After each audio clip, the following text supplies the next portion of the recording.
చాలా సంతోషం ఇక్కడికి వచ్చినందుకు. ఇంకొక రకంగా బాధగా ఉంది. అంటే ఒక సన్నిహిత మిత్రుడిని కోల్పోయిన మీరు ఎలాంటి భావోద్వేగంలో ఉన్నారో మీతో నేను ఫోన్లో మాట్లాడినప్పుడే నాకు అర్థమైంది. నిజంగానే అందుకు బాధను వ్యక్తం చేస్తూ, సంతాపాన్ని వ్యక్తం చేస్తూ, ఒక సన్నిహిత మిత్రుడిని కోల్పోయినందుకు. సో పవిత్రనాథ్ అంటే మీకు తెలిసినంతవరకు ఫస్ట్ మెమరీ ఏంటి? ముందుగా వైల్డ్ వుల్ఫ్ తెలుగు ప్రేక్షకులందరికీ నమస్కారాలండి.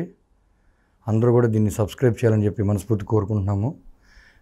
ఏదైనా వాస్తవాల్ని తీసుకుని రావాలనే ఉద్దేశంతోనే ఈ ఇంటర్వ్యూ చేస్తున్నాము. చెప్పండి యజ్ఞమూర్తి గారు, మీకు పవిత్రనాథ్ అంటే ఏమిటి? సో అతను గురించి తెలుసుకోవడంతో మొదటగా మీ మనసులో మెదిలేటువంటి జ్ఞాపకం ఏంటి? అండ్ పవిత్రనాథ్ అనేవాడు నా చైల్డ్హుడ్ ఫ్రెండ్ అండి. వాళ్ళ నాన్నగారి పేరు కేజే గోపాలకృష్ణమూర్తి గారు, వాళ్ళ అమ్మగారి పేరు భవానీ గారు, పెద్ద అబ్బాయి పేరు కిషోర్, జై కిషోరు, అక్క పేరు వచ్చేసి వాణి, చెల్లి పేరు వచ్చేసి 1 సెకండ్ దీప్తి, చెల్లి పేరు దీప. ఓకే. సో వీడు చెల్లి కన్నా పెద్దోడు, మూడోవాడు. వీడు మూడోవాడు, కే పవిత్రనాథ్. సో మాకు చిన్నప్పటి నుంచి మేము ఒకే కాలనీ, ఆనందర్ కాలనీలో మేము నైబర్స్. అలాగే లోయర్ ట్యాంక్ బండినండి, ఖైరతాబాద్ ఆనందర్ కాలనీ. ఓహో, ఓకే. మా జర్నీ స్టార్ట్ అయింది almost 35 years. Okay. Neighbours, classmates, Anandnagar colony community వాళ్ళ ఆపోజిట్లో ఉండేవారు వీళ్ళు. ఓకే. సో అక్కడి నుంచి ప్రారంభమైన స్నేహం మొన్నటిదాకా కొనసాగుతూనే ఉంది. ఇది వాడు లేడు అనే విషయం, అసలు వాడు లేడా అనేది ఈ రోజుకి ఇంకా కూడా ఊహిస్తుంటే బాధగా ఉంది, చాలా బాధగా ఉంది. అది ఆ బాధని ఎన్ని రకాలకి ఎలా చెప్పుకున్నా, ఎన్ని మాట్లాడుకున్నా అది తీరట్లేదు. అది తీరదు కూడా. ఎందుకంటే ఎన్నో మెమరబుల్ మూమెంట్స్, ఎన్నో జ్ఞాపకాలు. సో వాడి గురించి ఛానల్స్లో, టీవీ ఛానల్స్, యూట్యూబ్ ఛానల్స్లో మంచి మాట్లాడుకుంటే చాలా హ్యాపీగా ఉంటుంది. ఉన్నది ఉన్నట్టుగా మాట్లాడినా కూడా చాలా బాగుంటుంది. సరే ఓకే, వాడి గురించి తెలిసిందే కదా అని. లేనిది ఉన్నట్టుగా క్రియేట్ చేసి కొన్ని ఛానల్స్ చాలా ఘోరంగా మాట్లాడుతున్నాయి, ఘోరంగా చెప్తున్నాయి. సో ఆ నేపథ్యంలో 2 రోజుల నుంచి నేను కంటిన్యూషన్గా ఈ విషాదంలో చాలా ఎంతో బాధతో ఉన్నా కూడా నిన్ననే క్రిమిషన్ అయింది మహాప్రస్థానంలో. ఓకే. అసలు ఎంత ఘనంగా వీడుకోలు పలికామంటే అంత ఘనంగా జరిగింది. సో ఎంతోమంది ఎక్స్పెక్ట్ చేసిన దానికి మించి వాళ్ళంతా కూడా అందరూ కూడా అసలు అతని కెరియర్, టీవీ సీరియల్ ఇండస్ట్రీలో అతని కెరియర్ స్టార్ట్ అయింది చక్రవాకం అనే సీరియల్, శ్రీకాంత్ ప్రొడక్షన్స్. చాలా అద్భుతమైన ప్రొడక్షన్స్, ఎంతో ఖ్యాతి చెందిన ప్రొడక్షన్స్ నుంచి ఫస్ట్ అతను శ్రీకాంత్ ప్రొడక్షన్స్ దాంట్లో చక్రవాకం అనే సీరియల్లో యాక్ట్ చేయడం జరిగింది. సో అక్కడి నుంచి చూసుకుంటే బిఫోర్ది ఎన్ని చెప్పినా కూడా సరే ఫ్రెండ్, స్నేహితుడు అన్నట్టుగా ఉంటుంది. కెరియర్ పరంగా చూసుకుంటే అతని చక్రవాకం సీరియల్ కానీ, మొగల్ రేకులు కానీ, అగ్నిపూలు కానీ, చక్రవాకంలో మీరు కూడా ఇన్ఫాక్ట్ చేశానండి.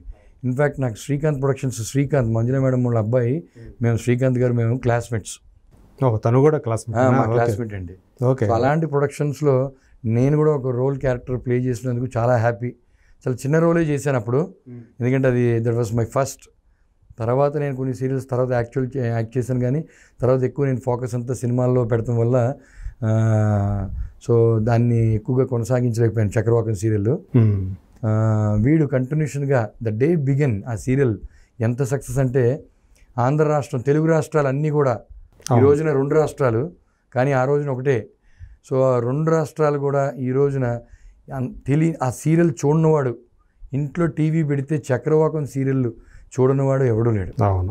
ఆ సీరియల్లో రాజేష్ అనే, ఇంద్రనీల్ అనే యాక్టర్ కానీ, విజయ్ రెడ్డి కానీ, అండ్ మేఘన అనే ఆవిడ కానీ, ఈ దయా క్యారెక్టర్ కే పవిత్రనాథ్ అనే వీడి కానీ, అసలు రోడ్డు మీద ఆగితే బండి స్టాండ్ వేస్తే, ఆ రోజుల్లో బైక్ తిరిగే రోజులు, బండి స్టాండ్ వేస్తే జనాలు మూగుపడే రోజులు.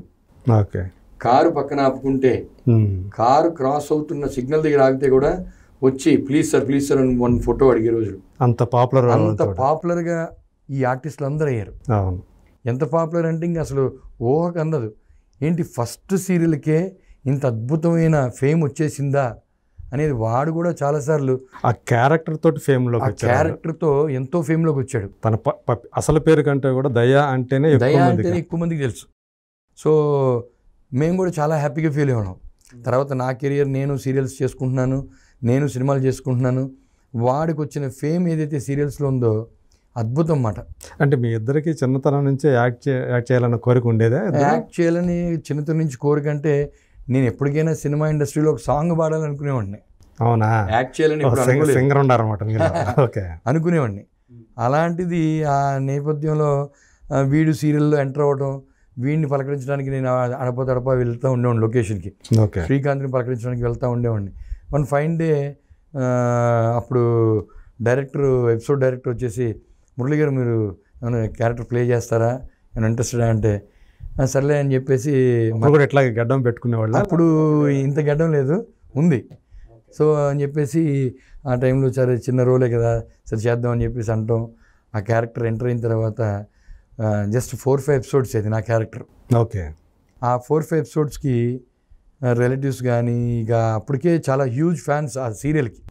అవును. చూసి మా రిలేటివ్స్ కూడా ఈ సీరియల్లో నువ్వు యాక్ట్ చేసావు, అరే ఎంత స్క్రీన్ ప్రెజెన్స్ చాలా బాగుంది, నువ్వు పాటలు అంటావు, ఎందుకు వై డోంట్ యూ ట్రై అని చెప్పేసి మా బావగారు చెప్పడం కానీ, యాక్టింగ్ ఎందుకే కంటిన్యూ చేయకూడదని చెప్పడం. మనకేంటంటే సరేలే ఓకేలే ఏదో అంటూ ఉంటారు, మనకి ఏదో పాట పాడితే చాలా అన్న ఉద్దేశంతో ఉన్నాం, కానీ కెరీర్ ఇది కాదు, మనం ఏదో జాబ్ చేసుకుందాం, మంచిగా చదువుకుని అన్నట్టుగా ఏదో అనుకునేవాడిని. ఓకే.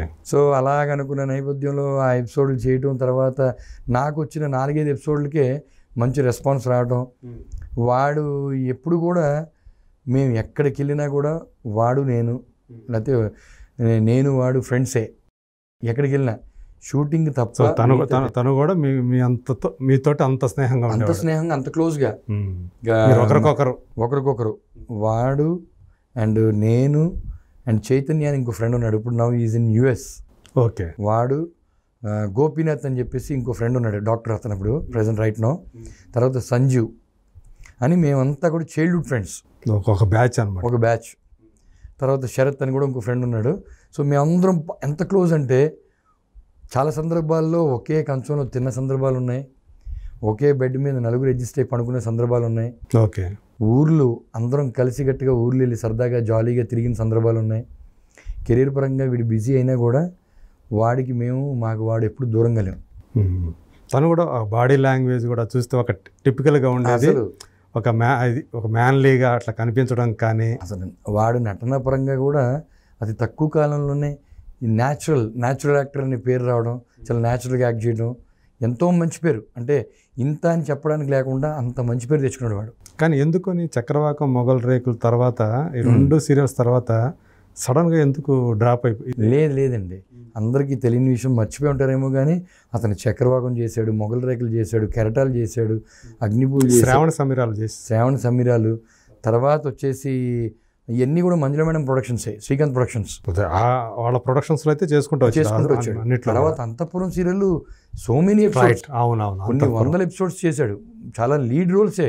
వాడు ఎప్పుడు ఏ రోల్ ప్లే చేసినా ఆ రోల్ వాడి గురించే వచ్చింది అన్నట్టు అంత అద్భుతంగా ప్రదర్శించాడు వాడు. కానీ 5 సంవత్సరాల నుంచి ఎందుకు? లాస్ట్ 4 years కానీ అండి. కోవిడ్ బిఫోర్ కూడా అడపతడప చేస్తాడు కానీ, బట్ ఎగ్జాక్ట్గా చెప్పాలంటే 3.5 years నుంచి పూర్తిగా దీనికి దూరంగా ఉన్నాడు. అసలు నటనకే పూర్తిగా దూరంగా ఉన్నాడా? పూర్తిగా అంటే కొంచెం హెల్త్ కూడా సహకరించలేదు. ఓకే. కొంచెం మనోవేదనకు గురయ్యాడు. ఫ్యామిలీ విషయం చాలా గతంలో చాలాసార్లు వాళ్ళ మిస్సెస్ కూడా ఇంటర్వ్యూస్లో చెప్పింది, కానీ యాక్టర్ ఆమె కాదండి. కాదు. ఓకే. అంటే వాళ్ళది లవ్ మ్యారేజే. ఇష్టపడ్డారు ఒకళ్ళనొకళ్ళు. ఇష్టపడ్డ అతి తక్కువ సమయంలోనే వాళ్ళ అమ్మగారికి నచ్చడం, వెంటనే సంబంధం కుదుర్చుకుని పెళ్లి చేసుకోవడం జరిగింది. ఓకే. చేసుకున్న తర్వాత వాడికి పవికి మేము ముద్దుగా అందరం పవి షార్ట్ కట్లు. ఓకే. వాడికి 2 పిల్లలు. పాప వచ్చేసి స్వేచ్ఛ గోపాలకృష్ణమూర్తి పేరు, బాబు పేరు వచ్చేసి రుద్రాక్ష్.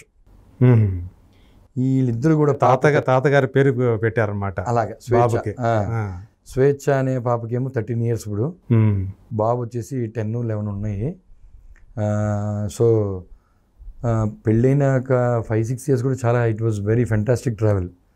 తర్వాత చిన్న చిన్న డిస్ప్యూట్లు, వీడు సెలబ్రిటీ హోదాలో ఉన్నాడని తెలుసు ఆ అమ్మాయికి, వీడికి మంచి ఫేమ్ అండ్ నేమ్ ఉంది అని తెలిసి వీడిని ఇష్టపడి చేసుకుని, అంటే ఏం లేదు.